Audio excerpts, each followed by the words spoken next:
হাসরের ময়দান কায়েম করবেন। হাসরের ময়দান আল্লাহ পাক রব্বুল আলামিন কায়েম করবেন।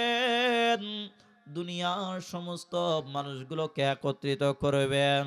ও দুনিয়াবাসী, দুনিয়াতে আমি আল্লাহ তোমাকে পথ দিয়েছিলাম দুইটা।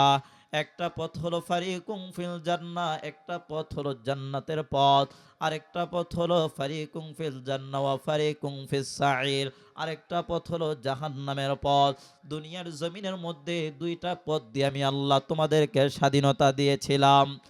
আমি আল্লাহ তোমাদেরকে স্বাধীনতা দিয়েছিলাম। আমি আল্লাহর দেওয়া নিয়ামত রাজি ভোগ করেছে রে বান্দা। আমি আল্লাহর দেওয়া নিয়ামত রাজি ভোগ করেছো।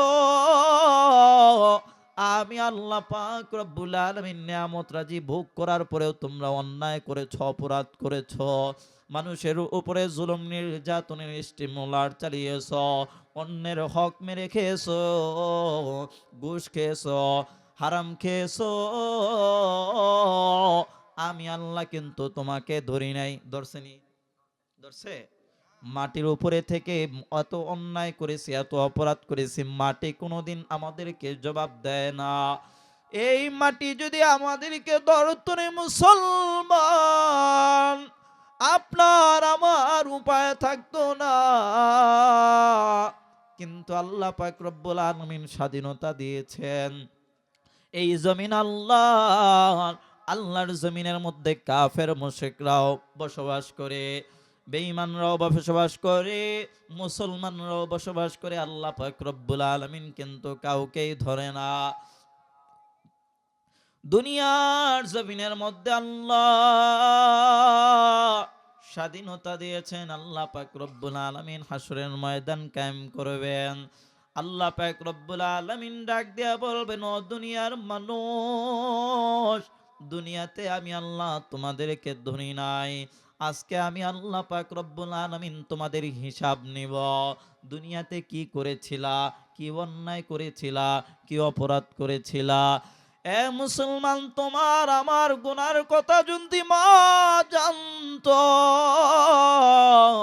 গার ধাক্কা দিয়ে ঘর থেকে বের করে দিত। তোমার আমার গুনার কথা যদি তোমার আমার বাবা জানতো,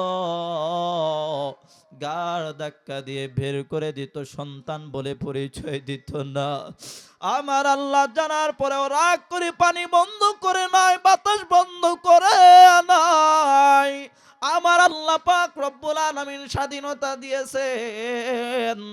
আল্লাহ পাক রব্বুল আলামিন একটা হুঙ্কার দিয়ে বলবেন, লিমানিল মুলকুল ইয়াউম। ও দুনিয়ার ফেরাউন, ও হামান, সাদ্দাত, কারুন, আবু জাহেল, উতবা, সাহেবা, ও দুনিয়ার স্বৈরাচারেরা, ও দুনিয়ার জুলুমকারীরা, বলো লিমানিল মুলকুল ইয়াউম, আজকের দিনের রাজত্ব কার? কেউ কোনো কথা বলবে না, সবাই চুপ করে থাকবে, সবাই চুপটি মেরে যাবে। আল্লাহ পাক রব্বুল আলামিন ফেরাউনকে ডাক দিয়ে বলবেন, ফেরাউন, দুনিয়াতে স্বাধীনতা দিয়েছিলাম, তোর উপরে কেউ কথা বলতে পারতো না। তোর কারণে মানুষ থরথর করে কাঁপতো, তোর কারণে কেউ তোর সামনে দাঁড়ানোর সাহস পেত না। তোর কথা মাছ শুনতো, বাতাস শুনতো। আমি আল্লাহ তোকে এমন ক্ষমতা দিয়েছিলাম। কিন্তু ফেরাউন বল, দুনিয়াতে তো খোদা দাবি করেছ, এবার বল দুনিয়ার জমিনের মধ্যে যা করেছ, অন্যায় করেছ, আজকের দিনের রাজত্ব কার? ফেরাউন কথা বলবে না, হামান কথা বলবে না, সাদ্দাত কথা বলবে না, কারুন কথা বলবে না, আবু জাহেল, উতবা, সাহেবা, কারো কোনো শব্দ হবে না। আল্লাহ পাক রব্বুল আলামিন একটা হুঙ্কার দিয়ে তখন নিজেই জবাব দিবেন, লিল্লাহিল ওয়াহিদিল কাহ্হার।